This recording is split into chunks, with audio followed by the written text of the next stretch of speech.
August 6-ാം തീയതിയിലെ UPSC civil service എക്സാമിന് relevant ആയിട്ടുള്ള കുറച്ച് ടോപ്പിക്കുകളാണ് നമ്മൾ ഡിസ്കസ് ചെയ്യാൻ വേണ്ടി പോകുന്നതായിട്ടുള്ളത്. അതിൽ ആദ്യത്തേത് അൾഡർമാൻ എന്ന് പറയുന്ന വാക്കാണ്. LGക്ക് 10 അൾഡർമാനെ ഡൽഹി കോർപ്പറേഷനിലേക്ക് നോട്ടിഫൈ ചെയ്യാൻ വേണ്ടി പറ്റും എന്നുള്ളതാണ് പറയുന്നതായിട്ടുള്ളത്. അപ്പം നമുക്ക് നോക്കാം എന്താണ് ഈ ഒരു അൾഡർമാൻ, എന്താണ് ഈ ഡൽഹി കോർപ്പറേഷനിലേക്ക് അൾഡർമാനെ നോമിനേറ്റ് ചെയ്യുക എന്നതുകൊണ്ട് ഉദ്ദേശിക്കുന്നത് എന്നുള്ളത്. അപ്പോൾ സുപ്രീം കോടതി പറഞ്ഞതെന്ന് വെച്ചാൽ ലെഫ്റ്റനന്റ് ഗവർണർ ഓഫ് ഡൽഹിക്ക് അതായത് ഒരു സ്റ്റാറ്റ്യൂട്ടറി ഡ്യൂട്ടി ഉണ്ട്. അതായത് സ്പെഷ്യൽ നോളജ് ഉള്ള 10 വ്യക്തികളെ ഡൽഹി മുനിസിപ്പൽ കോർപ്പറേഷനിലേക്ക് എന്ത് ചെയ്യാൻ വേണ്ടി പറ്റും, നോമിനേറ്റ് ചെയ്യാൻ വേണ്ടി പറ്റുന്നതാണ്.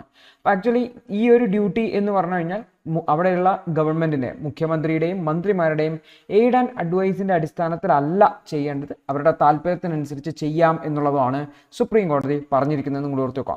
അപ്പോൾ എന്താണ് ഈ ഒരു അൾഡർമാൻ? ഈ 10 പേരെ നോമിനേറ്റ് ചെയ്യുന്നു എന്ന് പറഞ്ഞില്ല, ആ നോമിനേറ്റ് ചെയ്യുന്ന 10 പേരെ അൾഡർമാൻ എന്നാണ് വിളിക്കുന്നതായിട്ടുള്ളത്. അപ്പോൾ എന്താ അൾഡർമാൻ എന്ന് നോക്കാം. ഇപ്പോൾ ഡൽഹി മുനിസിപ്പൽ കോർപ്പറേഷൻ ആക്ട് 1957 പ്രകാരം 10 പേരെ, അതായത് 25 വയസ്സിന് മേലെ പ്രായമുള്ള 10 പേരെ ഡൽഹി കോർപ്പറേഷനിലേക്ക് നോമിനേറ്റ് ചെയ്യാൻ വേണ്ടിയുള്ള അധികാരം ലെഫ്റ്റനന്റ് ഗവർണർക്ക് ഉണ്ട് എന്നുള്ളതാണ്. അപ്പോൾ ഇത്തരം വ്യക്തികൾക്ക് സ്പെഷ്യൽ നോളജ് ഉണ്ടാവണം, അല്ലെങ്കിൽ മുനിസിപ്പൽ അഡ്മിനിസ്ട്രേഷനിൽ പ്രത്യേക പരിജ്ഞാനം ഉണ്ടാവണം എന്നുള്ള ഒരു ക്രൈറ്റീരിയ ഉണ്ട് എന്നുകൂടി ഓർത്തു വെക്കാം.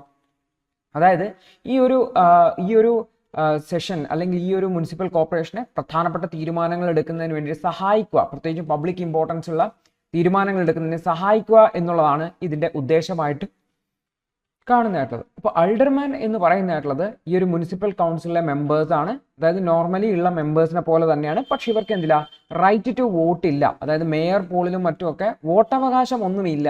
ബട്ട് ഈ ഒരു മുനിസിപ്പൽ കോർപ്പറേഷന്റെ പ്രവർത്തനത്തിൽ സഹായിക്കുന്നതിന് വേണ്ടിയിട്ട് ഇവരെ കൊണ്ട് പറ്റും എന്നുള്ളതാണ്. അതായത് ഇവർ വളരെ പ്രധാനപ്പെട്ട ഒരു ഇൻഫ്ലുവൻഷ്യൽ റോള് അവിടെ വഹിക്കും എന്നുള്ളതാണ്. അതുപോലെ തന്നെ സ്റ്റാൻഡിംഗ് കമ്മിറ്റിയിലേക്കും അതുപോലെ തന്നെ MCയുടെ മുനിസിപ്പൽ കോർപ്പറേഷൻ ഓഫ് ഡൽഹിയുടെ ഇൻഹൗസ് ഇലക്ഷൻസ്, വാർഡ് കമ്മിറ്റി മീറ്റിങ്ങുകളിലും മറ്റുമൊക്കെ ഇവർക്ക് പങ്കെടുക്കാൻ പറ്റും എന്നുകൂടി ഓർത്തു വയ്ക്കേണ്ടതായിട്ട്. അപ്പോൾ ഇതുമായി ബന്ധപ്പെട്ട കൺസ്റ്റിറ്റ്യൂഷണൽ പ്രൊവിഷൻസ് നോക്കുമ്പോൾ നമ്മുടെ ഭരണഘടനയിൽ എവിടെയും തന്നെ അൾഡർമാൻ എന്ന വാക്ക് യൂസ് ചെയ്തിട്ടുള്ളതായിട്ട് കാണാൻ വേണ്ടി പറ്റില്ല. അതേസമയത്ത് ആർട്ടിക്കിൾ 243 ക്ലോസ് 6 അതായത് legislature of the state may by law representation of the municipality, സ്റ്റേറ്റിനെ ആൾക്കാരെ മുനിസിപ്പാലിറ്റിയിലേക്ക് റെപ്രസെന്റ് ചെയ്യാൻ വേണ്ടി പറ്റും. അതുപോലെ തന്നെ സ്പെഷ്യൽ നോളജ് ഉള്ള ആൾക്കാരെ, എക്സ്പീരിയൻസ് ഉള്ള ആൾക്കാരെ മുനിസിപ്പൽ അഡ്മിനിസ്ട്രേഷനിലേക്ക് കൊണ്ടുവരാൻ വേണ്ടി പറ്റും എന്ന് പറയുന്നുണ്ട്. അപ്പോൾ ഈ ഒരു പ്രൊവിഷനാണ് ആക്ച്വലി ഈ ഒരു ഡൽഹി മുനിസിപ്പൽ കോർപ്പറേഷൻ ആക്ടിൽ ഈ ഒരു 10 പേരെ ലെഫ്റ്റനന്റ് ഗവർണർക്ക് നോമിനേറ്റ് ചെയ്യാം എന്ന രീതിയിൽ പറയുന്നത് എന്നുകൂടി ഓർത്തു വെക്കുക. അപ്പോൾ എന്താണ് അൾഡർമാൻ എന്ന വാക്കാണ് നമ്മൾ ഓർത്തു വയ്ക്കേണ്ടതായിട്ടുള്ളത്. അടുത്തൊരു വാർത്ത എന്ന് വെച്ച് കഴിഞ്ഞാൽ WCC, അതായത് വേൾഡ് ക്രാഫ്റ്റ് കൗൺസിലിന്റെ ടാഗ് കശ്മീരിന് ലഭിച്ചു എന്ന് പറഞ്ഞിട്ടുള്ള ഒരു വാർത്തയാണ് വന്നിരിക്കുന്നത്. അപ്പോൾ എന്താണ് WCC, എന്താണ് കശ്മീരിന് കിട്ടിയ ടാഗ് എന്ന് നമുക്ക് നോക്കാം. അപ്പോൾ വേൾഡ് ക്രാഫ്റ്റ് കൗൺസിലിന്റെ അതിൻ്റെ ഒരു നോളജ് എക്സ്ചേഞ്ച് പ്രോഗ്രാം, അതായത് ഈ ഒരു ആർട്ടിസാൻസിന് വേണ്ടിയിട്ട് അല്ലെങ്കിൽ ഒരു കരകൗശല വിദഗ്ധരായിട്ടുള്ള ആൾക്കാർക്ക് വേണ്ടിയിട്ട് കശ്മീരിൽ നടത്തിയിട്ടുണ്ടായിരുന്നു.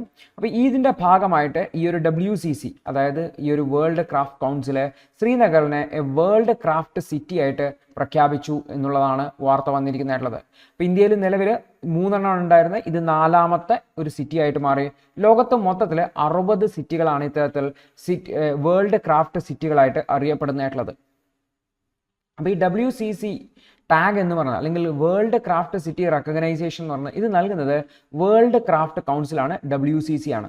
WCC എന്ന് പറഞ്ഞാൽ ഒരു non profit non governmental organisation ആണെന്ന് ഓർത്ത് വെക്കുക. ഗവൺമെന്റിന്റെ ഓർഗനൈസേഷൻ ഒന്നല്ല, ഇത് യുനെസ്കോയുടെ അഫിലിയേറ്റഡ് ആണ്. 1964 എസ്റ്റാബ്ലിഷ് ആയിട്ടുള്ളത്. അപ്പോൾ ലോകത്തുള്ള ഈ ഒരു ക്രാഫ്റ്റ് അല്ലെങ്കിൽ ക്രാഫ്റ്റ് ആർട്ടിസാൻസിന് അല്ലെങ്കിൽ ക്രാഫ്റ്റ് കരകൗശല വിദഗ്ധരായിട്ടുള്ള ആൾക്കാരുടെ പ്രൊമോഷനും വേണ്ടിയിട്ടൊക്കെയും അവരുടെ റെക്കഗ്നൈസേഷനും പ്രൊമോഷനും ഒക്കെയാണ് വേൾഡ് ക്രാഫ്റ്റ് കൗൺസിലിന്റെ ഉദ്ദേശമായിട്ടുള്ളതെന്നും കൂടി ഓർത്ത് വെക്കേണ്ടതാണ്.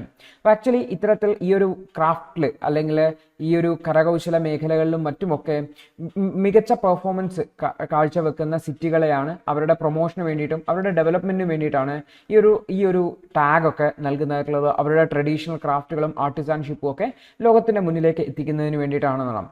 അപ്പോൾ ഈ ഒരു സിറ്റിയെ ഇത്തരത്തിൽ അക്നോളജ് ചെയ്യുന്നതുവരെ അതിന്റെ യുണീക്ക് ആയിട്ടുള്ള കൾച്ചറൽ ഹെറിറ്റേജ് അതുപോലെ ക്രാഫ്റ്റ് ഹെറിറ്റേജിനെ സംരക്ഷിക്കുന്നതിന് വേണ്ടിയിട്ടും ലോക്കൽ ആർട്ടിസാനെ സപ്പോർട്ട് ചെയ്യുന്നതിന് വേണ്ടിയിട്ടുള്ള സ്റ്റെപ്പുകളും എടുക്കും എന്നുകൂടി ഓർത്ത് വെക്കാം. അപ്പോൾ നമ്മൾ ഓൾറെഡി പറഞ്ഞു, ഇന്ത്യയിലെ 4th സിറ്റിയാണ് ശ്രീനഗർ എന്ന് പറയുന്നത്. ഫസ്റ്റ് ജയ്പൂർ ആണ്, സെക്കൻഡ് മലപ്പുറം ആണ്, തേർഡ് മൈസൂർ ആണെന്ന് ഓർത്ത് വെക്കുക. 4th സിറ്റി ആയിട്ടാണ് ശ്രീനഗർ വരുന്നതെന്നും കൂടി ഓർത്ത് വെക്കുക. അപ്പോൾ WCC ടാഗ് കിട്ടിയ 4th സിറ്റിയാണ് ശ്രീനഗർ എന്നുകൂടി ഓർത്തു വയ്ക്കേണ്ടതായിട്ടുണ്ട്. അടുത്തൊരു വാർത്ത, ഈ ഒരു നമ്മൾ നോക്കിക്കഴിഞ്ഞാൽ ഇപ്രാവശ്യത്തെ ബഡ്ജറ്റിൽ capital gain tax, long time capital gain ടാക്സും LTCGയും അതുപോലെ തന്നെ ഷോർട്ട് ടേം ക്യാപിറ്റൽ ഗെയിൻ ടാക്സും അതായത് STCGയും വർദ്ധിപ്പിച്ചതായിട്ട് നമുക്ക് കാണാൻ പറ്റും. ആക്ച്വലി സ്റ്റോക്ക് മാർക്കറ്റ് സ്പെക്കുലേഷനെ അഡ്രസ്സ് ചെയ്യാനാണ് ഇത് ചെയ്തത്, അല്ലെങ്കിൽ സ്റ്റോക്ക് മാർക്കറ്റിൽ ഉണ്ടാകുന്ന ട്രേഡിംഗ് പോലുള്ള പ്രോസസ്സുകളെ അല്ലെങ്കിൽ ട്രേഡിംഗ് എന്ന് പറയുന്ന പ്രോസസ്സിനെയൊക്കെ അഡ്രസ്സ് ചെയ്യാൻ വേണ്ടിയിട്ടാണ് ഇത് ചെയ്തതെന്നാണ് ഗവൺമെൻറ് പറയുന്നതായിട്ടുള്ളത്. അപ്പോൾ എന്നാൽ ഇതിന് നേരെ വിരുദ്ധമായിട്ടുള്ള കാഴ്ചപ്പാടുകളാണ് ഓദറിനുള്ളത്. അപ്പോൾ നമുക്ക് നോക്കാം, ഇത്തരത്തിൽ സ്റ്റോക്ക് മാർക്കറ്റിനെ റെഗുലേറ്റ് അല്ലെങ്കിൽ സ്റ്റോക്ക് മാർക്കറ്റ് ട്രാൻസാക്ഷൻസിനെ അല്ലെങ്കിൽ ട്രേഡിങ്ങിനെ കുറക്കേണ്ട ആവശ്യമുണ്ടോ, ഇതുമായി ബന്ധപ്പെട്ട ഇഷ്യൂസ് എന്താണ് അല്ലെങ്കിൽ എന്താണ് കാര്യം എന്നുള്ളത്. ഇപ്പോൾ ഗവൺമെൻറ് നമ്മൾ ഇത്തരത്തിലുള്ള ക്യാപിറ്റൽ ഗെയിൻ ടാക്സുകൾ ഷോർട്ട് ടേം ആയിക്കോട്ടെ ലോങ് ടേം ആയിക്കോട്ടെ വർദ്ധിപ്പിക്കുന്നതാണ് നമുക്ക് കണ്ടത്. അതുവഴി ഷോർട്ട് ടേം അതുപോലെ തന്നെ long term capital gain tax വർദ്ധിച്ചിട്ടുണ്ട്. ഇതിൻ്റെ ഒരു ഇമ്പാക്റ്റ് സ്റ്റോക്ക് മാർക്കറ്റിലും കാണാൻ വേണ്ടി പറ്റുന്നുണ്ട്. അതുപോലെ തന്നെ ഡെറിവേറ്റീവുകളുടെ മേലെയുള്ള ട്രാൻസാക്ഷൻസിൻ്റെ മേലെയും ടാക്സുകൾ വർദ്ധിപ്പിച്ചതായിട്ട് കാണാൻ വേണ്ടി പറ്റും. അപ്പോൾ എന്തുകൊണ്ടാണ് ടാക്സ് വർദ്ധിപ്പിച്ചതെന്ന് ചോദിച്ചപ്പോൾ അല്ലെങ്കിൽ ഗവൺമെൻറ്റിൻ്റെ ഭാഗത്തുനിന്നുണ്ടായെന്ന് വെച്ചാൽ സ്റ്റോക്ക് മാർക്കറ്റിൽ ഒരുപാട് സ്പെക്കുലേഷൻ നടക്കുന്നുണ്ട്. സ്റ്റോക്ക് മാർക്കറ്റിൽ സ്റ്റോക്ക് മുകളിലോട്ട് പോകും താഴോട്ട് പോകും എന്ന് പറഞ്ഞാൽ ഒരുപാട് സ്പെക്കുലേറ്റീവ് ട്രേഡിംഗ് നടക്കുന്നുണ്ട്, അല്ലെങ്കിൽ ഗാംബ്ലിംഗ് പോലെ നടക്കുന്നുണ്ട്. ഇത് സൊസൈറ്റിയിലേക്ക് ഒരു വാല്യൂം ക്രിയേറ്റ് ചെയ്യുന്നില്ല. അപ്പോൾ ഇത്തരത്തിലുള്ള ഗാംബ്ലിംഗ് അല്ലെങ്കിൽ സ്പെക്കുലേറ്റീവ് ആയിട്ടുള്ള സ്റ്റോക്ക് ട്രേഡിങ്ങിന് അഡ്രസ്സ് ചെയ്യാൻ വേണ്ടിയിട്ടാണ് ഇത് ചെയ്യുന്നതെന്നാണ് പറയുന്നത്. അതായത് എക്കണോമിക് സർവേയിൽ പറഞ്ഞു വെച്ചാൽ ഇന്ത്യയിൽ ഇത്തരത്തിലുള്ള ആൾക്കാരുടെ കയ്യിൽ വളരെ ലിമിറ്റഡ് ആയിട്ടുള്ള സേവിങ്സ് മാത്രമേ ഉള്ളൂ. ആ സേവിങ്സ് തന്നെ ഇത്തരത്തിലുള്ള സ്റ്റോക്ക് മാർക്കറ്റ് സ്പെക്കുലേഷൻസിലേക്കാണ് യൂസ് ചെയ്യുന്നത്. അതിനെ കേർബ് ചെയ്യാൻ, അതിനെ അഡ്രസ്സ് ചെയ്യേണ്ട ഒരു ആവശ്യകതയുണ്ട് എന്നൊക്കെയാണ് പറയുന്നതായിട്ടുള്ളത്. അതുപോലെ തന്നെ ഫൈനാൻസ് സെക്രട്ടറി ആയിട്ടുള്ള TV സോമനാഥൻ പറഞ്ഞു വെച്ചാൽ ക്യാപിറ്റൽ ഗെയിൻസ് നമ്മുടെ രാജ്യത്ത് വളരെയധികം വർദ്ധിച്ചു വരുന്നുണ്ട്, വളരെ റാപ്പിഡായിട്ട് വർദ്ധിക്കുന്നുണ്ട്. അതുകൊണ്ട് തന്നെ അതിനെ കൂടുതലായിട്ട് ടാക്സ് ചെയ്യണം എന്നുള്ള രീതിയിലൊക്കെയാണ് പറഞ്ഞിരിക്കുന്നത്. എന്നാൽ ഓതേഴ്സിന് ഇതിനെതിരായിട്ടുള്ള വ്യൂസ് ആണ് ഉള്ളതെന്ന് നോക്കാം. അപ്പോൾ എന്താണ് ഓതറിന്റെ വ്യൂ നോക്കാം. അപ്പോൾ അദ്ദേഹം പറയുന്നത് വെച്ചാൽ ക്യാപിറ്റൽ ഗെയിൻ എന്ന് വെച്ചാൽ ഒരു വ്യക്തി അദ്ദേഹത്തിൻ്റെ കയ്യിലുള്ള റിസർവ്സ്, അദ്ദേഹത്തിൻ്റെ കയ്യിലുള്ള പൈസയെ അല്ലെങ്കിൽ സേവിങ്സിനെ വളരെ എഫിഷ്യൻ്റ് ആയിട്ട് അലോക്കേറ്റ് ചെയ്യുന്നത് കൊണ്ടാണ് അദ്ദേഹത്തിന് ക്യാപിറ്റൽ ഗെയിൻ കിട്ടുന്നതായിട്ടുള്ളത്. അപ്പോൾ ഒരു ഇൻവെസ്റ്റർ അദ്ദേഹം വളരെ അണ്ടർ വാല്യൂഡ് ആയിട്ടുള്ള ഒരു അസറ്റ്, വളരെ കുറഞ്ഞ വിലയ്ക്ക് ഒരു അസറ്റിനെ വാങ്ങുകയും അതിൻ്റെ വാല്യൂ റെക്കഗ്നൈസ് ചെയ്യുകയും അതിനുശേഷം അതിനെ ഉയർന്ന വിലയ്ക്ക് വിൽക്കുകയാണ് ചെയ്യുന്നത്. അതുവഴി ആ ഒരു ക്യാപിറ്റലിനെ മോർ പ്രൊഡക്റ്റീവ് ആക്കി മാറ്റുകയാണ് ചെയ്യുന്നത് എന്നുള്ളതാണ്. അതേസമയത്ത് ഷോർട്ട് ടേം ട്രേഡിംഗ് എന്ന് പറഞ്ഞാൽ, അല്ലെങ്കിൽ ഈ ഗാംബ്ലിംഗ് എന്ന് വിളിച്ച ഷോർട്ട് ടേം ട്രേഡിംഗ് എന്ന് വെച്ചാൽ നമ്മുടെ മാർക്കറ്റിൽ ലിക്വിഡിറ്റി വേണമെന്നുണ്ട്. കാരണം ഒരാൾക്ക് സ്റ്റോക്ക് മാർക്കറ്റിൽ സ്റ്റോക്ക് വാങ്ങണമെന്നുണ്ടെങ്കിൽ അതിനാരെങ്കിലും സപ്ലൈ ചെയ്താലേ വാങ്ങാൻ പറ്റുള്ളൂ. കാരണം ലിമിറ്റഡ് സപ്ലൈ ആണ്, നമ്പർ ഓഫ് ഷെയർസ് ലിമിറ്റഡ് ആണ്. സോ അവിടെ സപ്ലൈ വേണമെന്നുണ്ടെങ്കിൽ ഈ ലിക്വിഡിറ്റി വേണമെന്നുണ്ടെങ്കിൽ ഷോർട്ട് ടേം ഇൻവെസ്റ്റേഴ്സ് വേണം. ഷോർട്ട് ടേം ഇൻവെസ്റ്റേഴ്സ് ഉണ്ടെങ്കിൽ മാത്രമേ ലോങ് ടേം ഇൻവെസ്റ്റേഴ്സിന് വാങ്ങാൻ വേണ്ടിയിട്ട്, സ്റ്റോക്ക് വാങ്ങാൻ വേണ്ടിയിട്ട് സാധിക്കുകയുള്ളൂ എന്നുള്ളതാണ്.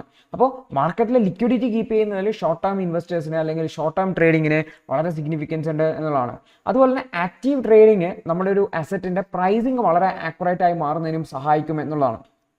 അതുവഴി കമ്പനികൾക്ക് വളരെ വേഗത്തിൽ ഫണ്ടുകൾ ആക്സസിബിൾ കിട്ടും എന്നുള്ളതും ഓവറോൾ എക്കണോമിയെ ഇത് ബെനിഫിറ്റ് ചെയ്യാനും സഹായിക്കും എന്നാണ് പറയുന്നത്. അതേസമയത്ത് ഡെറിവേറ്റീവ്സുകൾ അല്ലെങ്കിൽ ഓപ്ഷൻസ് അല്ലെങ്കിൽ ഫ്യൂച്ചേഴ്സ് എന്നൊക്കെ പറയുന്നത് ആൾക്കാർക്ക് മറ്റ് പുതുതായിട്ട് ഹെഡ്ജ് ചെയ്യുന്നതിന് വേണ്ടിയിട്ടും അവരുടെ ട്രാൻസ്ഫർ റിസ്ക് കുറക്കാൻ വേണ്ടിയിട്ടും സഹായിക്കും എന്നാണ് പറയുന്നത്. ഉദാഹരണത്തിന് ഫാമേഴ്സിനെ അവർക്ക് ഫ്യൂച്ചർ പ്രൈസസുകൾ എന്ത് ചെയ്യാൻ വേണ്ടി ലോക്ക് ചെയ്യാൻ വേണ്ടി പറ്റും. അതുവഴി അവരുടെ ഇൻവെസ്റ്റ്മെൻറ്റും പ്രൊഡക്ഷനും ഒക്കെ വർദ്ധിപ്പിക്കാൻ വേണ്ടി പറ്റും എന്നാണ് പറയുന്നത്. അപ്പോൾ ഇത്തരത്തിലുള്ള സ്പെക്കുലേഷനും ഗാംബ്ലിങ്ങും ഒക്കെയാണ് ഇതിന് എന്നൊക്കെ പറയുന്നുണ്ടെങ്കിലും ഓവറോൾ സ്റ്റോക്ക് മാർക്കറ്റിൻ്റെ പ്രവർത്തനങ്ങൾ അതിൽ ലിക്വിഡിറ്റി കൊണ്ടുവരുന്നതിന് വേണ്ടിയിട്ടും റിസ്ക് മാനേജ്മെൻറ്റ് പോലുള്ള ആശയങ്ങൾ വഴി ബെറ്റർ ആയിട്ട് യൂട്ടിലൈസ് ചെയ്യാൻ വേണ്ടി പറ്റുന്നുണ്ട്. അപ്പോൾ ഒരു നല്ല ഫൈനാൻഷ്യൽ സിസ്റ്റത്തിൻ്റെ പ്രവർത്തനത്തിന് സ്റ്റോക്ക് മാർക്കറ്റ് ട്രേഡിങ്ങും മറ്റുമൊക്കെ ആവശ്യമാണ് എന്നാണ് ഓതർ പറയുന്നതായിട്ടുള്ളത്. ഇത്തരത്തിൽ ഹയർ ടാക്സ് കൊണ്ടുവന്നിട്ട് അതിനെ ബാധിക്കുന്ന രീതിയിലേക്ക് പോകുന്ന സമയത്ത് അത് ട്രേഡിംഗ് ആക്ടിവിറ്റീസിനെ ഡിറ്റർ ചെയ്യും. അത് ആക്ച്വലി ലിക്വിഡിറ്റി കുറയാൻ കാരണവും ഓവറോൾ സിസ്റ്റത്തിൻ്റെ എഫിക്കസി കുറയാൻ വേണ്ടി കാരണവും, അതായത് ഷോർട്ട് ടേമിലായിക്കോട്ടെ ലോങ് ടേമിലായിക്കോട്ടെ ഇൻവെസ്റ്റേഴ്സ് താല്പര്യങ്ങൾ കുറയാൻ വേണ്ടി കാരണമാവും എന്നുള്ളതാണ്. അപ്പോൾ ആക്ച്വലി കുറച്ചുകൂടി ബെറ്റർ ആയിട്ടുള്ള ബാലൻസ്ഡ് ആയിട്ടുള്ള ഒരു അപ്രോച്ചാണ് ഗവൺമെൻറ്റിൻ്റെ ഭാഗത്ത് നിന്ന് വേണ്ടത്. ബെറ്റർ ആയിട്ടുള്ള പബ്ലിക് പോളിസിയാണ് വേണ്ടത്. അല്ലാതെ ഏകപക്ഷീയമായിട്ടുള്ള രീതിയിൽ എക്കണോമീനെ നോക്കിക്കാണുന്നത് ശരിയല്ല എന്നാണ് ഓതർ പറയുന്നത്. ബിക്കോസ് ഇത് സ്പെക്കുലേഷൻ ആണ്, ഇത് ഗാംബ്ലിംഗ് ആണ് എന്ന് അപ്രോച്ച് ചെയ്യുന്നതിന് പകരം അതിൻ്റെ അഡ്വാൻറ്റേജ് കൂടി മനസ്സിലാക്കിക്കൊണ്ട് അഡ്രസ്സ് ചെയ്യുന്ന രീതിയിലേക്ക് ഗവൺമെൻറ് മാറണം എന്നാണ് പറയുന്നത്.